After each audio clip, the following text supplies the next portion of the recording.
Hi, welcome to another video. Devansh, yeah? China is pouring billions of dollars into chip making to bridge the gap against the Western technology. Xi Jinping is basically trying to replicate what China did in solar panel industry and LCD displays, where the Chinese companies dominate the market now. But China won't be able to achieve its goal of winning the semiconductors race for the very reason it is now dominating the solar panel or display industry. To understand this, let's take a look on how China came about to dominate the solar panel industry. Back in early 2000s, Germany had a technological lead in solar panel technology, with companies like QCell dominating the market by introducing more efficient panels than any other competition.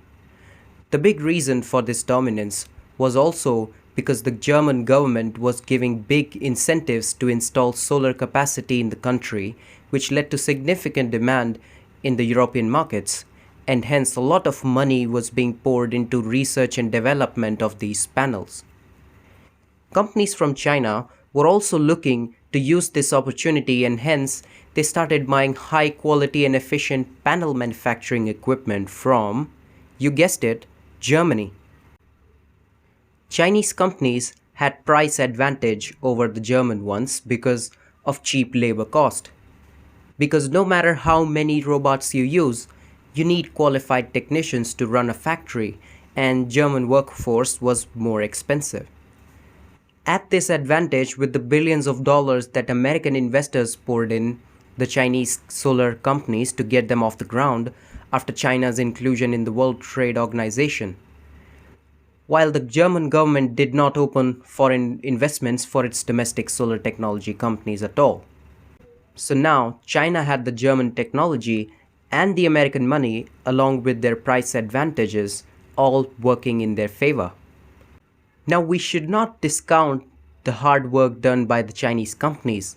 They fought hard to gain the technology and funding needed to expand.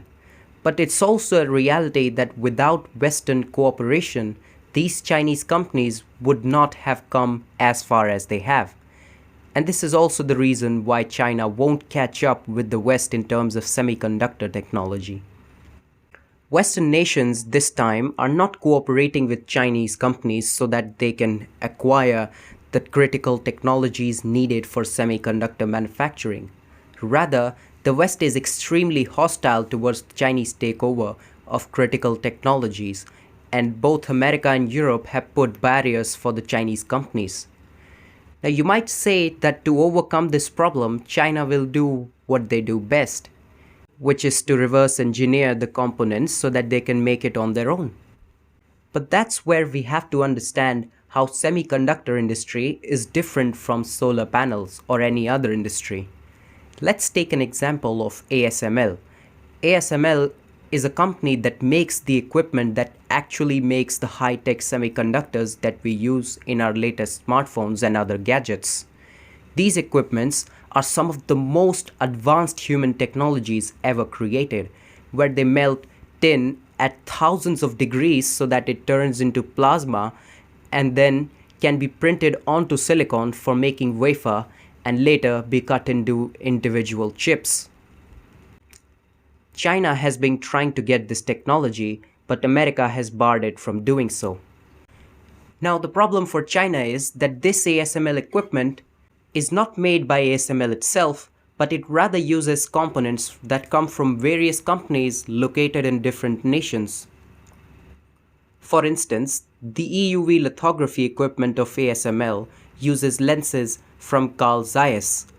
They use certain chemicals only manufactured in Japan by a company named Tokyo Electrons. But it's nearly impossible to copy or reverse engineer all those components while achieving the quality and do it all in a matter of years, while each of these equipments take years of research and development. So let's summarize what we have discussed.